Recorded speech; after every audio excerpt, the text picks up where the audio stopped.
wanted to spend 5 minutes just talking about my experience of trying to do this, history and politics. I used to teach in Georgetown, and all the people who come to do history and politics course there are obviously fairly articulate, obviously clearly interested in history at some level, albeit it might be difficult to recognise in some of the seminars, but they are theoretically interested in history and politics, and you don't know who you have in front of you. But you can be fairly sure that across the range of the 70 or 80 people who are sitting in front of you, that there is a fair smattering of different opinion, some of which is deeply rooted in something that is part of them, not simply an intellectual exercise. And that actually is, in my view, why it's such a difficult topic to deal with, is that obviously one of the ways in which history is taught here, or the politics of here, maybe it's more important to talk about in the first instance, because the issue which is complicated is where you're teaching it from. You're teaching it from a place where it's still alive, where we as a society have not been able to generate any mechanism to deal with the past, whenever we talk about it. We talk about coping with the past. We don't even go any further than that, because what we know is that in the history of that story is a whole lot of violence, trauma, offence given and offence taken. And that they really, and people are wedded very deeply to their interpretations of why they are where they are and who they are. One of the kind of dominant theses of that is that we've become a place in which the nature of identity is actually contested through history. People talk about their identity. And I suppose it's always been very interesting to me that on a practical level, that's the same word as identical. In other words, the same as. Identity is essentially a way of describing yourself by alignment with something else. I am a woman, I am a man, I am Irish, I am British, I am whatever. But the nature of identity is to ask you to talk about a relationship. A very intimate relationship in which I place myself in some relationship to something else outside me. So when people are talking about identity, they are not talking about something from which they're separated. And therefore, if you change the story about the thing which they identify, you also change them. So lots is at stake and lots is at risk. Does that make sense? And it is why we have a particular problem with teaching history and politics here.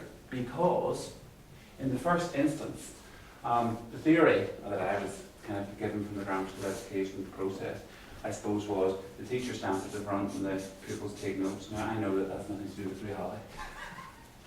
However, at least there was some sense of the authority of the teaching staff.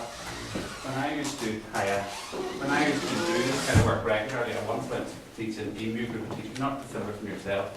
And the best question I've ever been asked was asked me by a teacher, what gives you the right to talk about this? It's a way to undermine your authority. It's pretty good. But essentially what he was saying was, the authority of the teacher in this matter is in question because we are not teaching people who are empty vessels.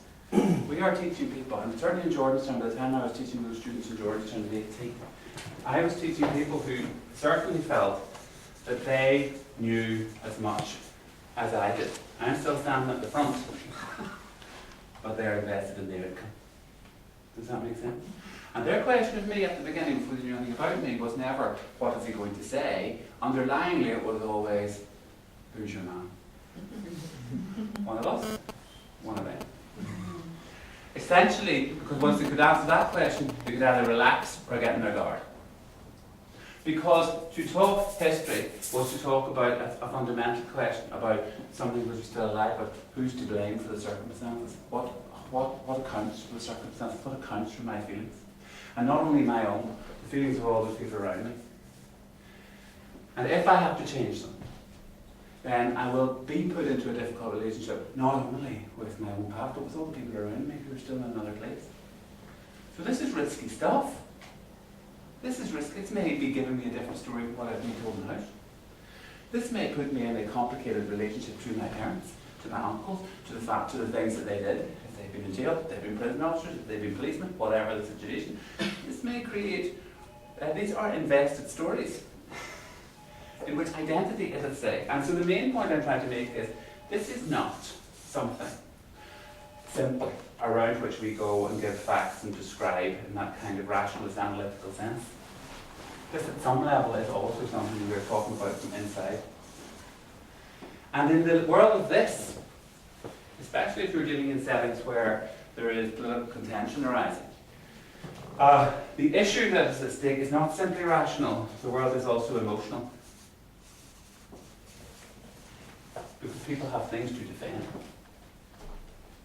Things that they want to make sure are asserted and are made clear in these things. And actually part of the question isn't simply therefore what do we teach, it's how do we teach this? Because you can go on, to be honest with you, Jordan, it was alright because I set the exam. In the end, if they wrote whatever, they did a good mark. They did a good mark. Not quite. But to be honest with you, that's just a character. That is not what I would call a learning environment. Effectively what they've learned there is how to parrot back what they think gets marks. They haven't learned anything about themselves, about history, about how to cope with this reality, but what it is we're exploring here. And actually, that is, in some ways, the more interesting part. So, you, in some way or other, one of the questions we have here is, because it's so emotional, actually the common sense in this community, very deeply, is don't go near it. Don't go near it. Because frankly, you'll end up in a quagmire. You'll end up in a quagmire, if not within the class, between the class and the parents. What was that you taught them? There's a whole lot of people behind there who you are, sorry, I have to go to the camera, who are actually, and so the logical question is, don't go near it. Second of all, if you end up in a back and forward with the class, with a pupil, most teachers are very comfortable with that kind of a setting, in which the authority of the teacher, for more general terms, is being undermined also by a confrontation that's emerging between them and potentially and a pupil. So all of this gives good reasons why most people prefer to teach Russia and Germany. To be honest with you. Or why it's easier to deal with this in the Holocaust than it is to deal with this here. Because there you can see it at some level from outside. And here we have to look at it from who are we inside. Does that make sense? The point, I suppose, that for me teaching this, I remember I used to always kind of raise this bit at the beginning, which was, if we are to progress at all, we have to use our moments of difference as learning opportunities as opposed to as things we avoid. In other words, if somebody is reacting emotively or emotionally to a situation and is not happy with it, at the end of the day, we can turn to evidence and say, well, let's look. You can use it as a kind of exploratory thing. That's one thing. But the other side of it is actually more immediately is, what is going on for your question about why? Which is, what is going on for you that this matters?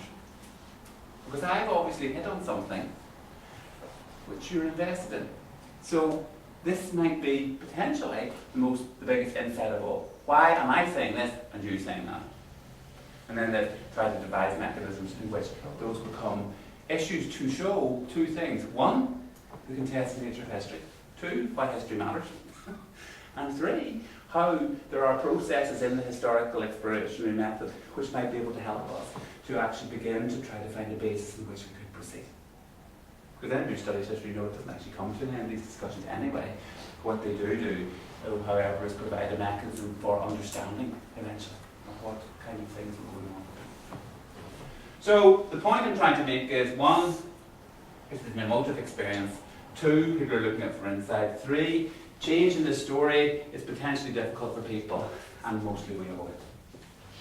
And you have to watch me, because I'm a propagandist supposed to, so you have to keep alert here to when you feel I'm not doing this properly. Okay? Now, in this case, you don't have an exam anyway, so it's not tell you what to do. The reality is you will think what you want to think anyway, so there's no point in me trying to pretend it.